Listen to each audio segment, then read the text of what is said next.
নমস্কার, সাফনাভিক নিউজ নেটওয়ার্কে স্বাগত। বাঙালির রসনায় তৃপ্তি জোগাতে প্রতিদিন নিজেদের জীবন বাজি রেখে ট্রলার নিয়ে মাঝ সমুদ্রে পাড়ি দেন হাজার হাজার মৎস্যজীবী। সাগরের হাল হাকিকত কিংবা আবহাওয়া পরিবর্তনের ওপর আলিপুর হাওয়া অফিস নজর রাখলেও তবে মাঝে মধ্যেই খবর আসে দুর্ঘটনার কবলে পড়েছে মৎস্যজীবীদের ট্রলার, বা অনেক ক্ষেত্রে তাদের সঙ্গে যোগাযোগ বিচ্ছিন্ন হয়ে যায়।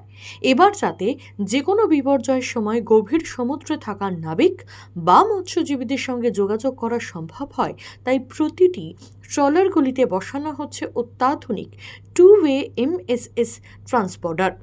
জানিয়ে রাখি, কেন্দ্রীয়ভাবে একটি অফিস প্রস্তুত করা হবে যেখানে সমস্ত বার্তা ও তথ্য আসবে।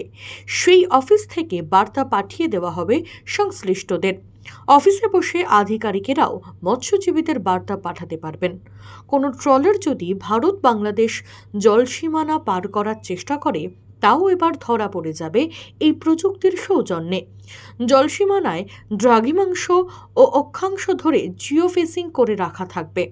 তার সঙ্গে সেন্সরের মাধ্যমে যুক্ত থাকবে ট্রলারে বসানো যন্ত্রটি। যে মুহূর্তে ট্রলার জলসীমানা পার করতে যাবে, কেন্দ্রীয় অফিসে তখনই বেজে উঠবে অ্যালার্ম। এ প্রসঙ্গে রায়দিঘি ফিশারম্যান ওনার্স অ্যাসোসিয়েশনের সদস্য অলোক হালদার কি জানালেন, শুনব। আগামীকাল লাস্ট দিন ছিল, ওটা 19-20 আমাদের ডায়মন্ড হারবার যে সরকারি প্রকল্প ছিল, ওখানে একটা ট্রেনিং হয়। এমএসএস বলে একটা যন্ত্র, আমাদের মেশিন, জিপিএসি টাইপ এরকম মেশিন আমাদের প্রত্যেকটা বোর্ডে লাগানোর জন্যে আবেদন করা হচ্ছে। সরকারি থেকে এবার ফ্রি অফ কস্টে দেওয়া হবে।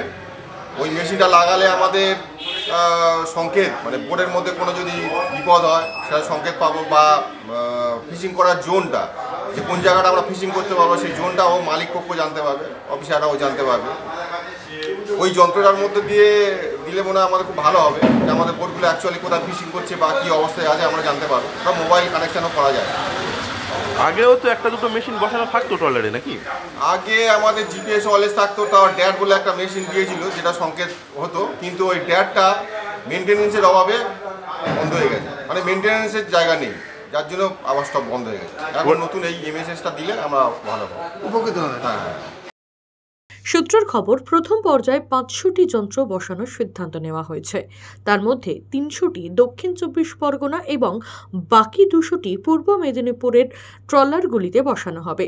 এরপর ধাপে ধাপে সমস্ত ট্রলারের জন্য টু-ওয়ে এমএসএস ট্রান্সপন্ডার যন্ত্র আনা হবে।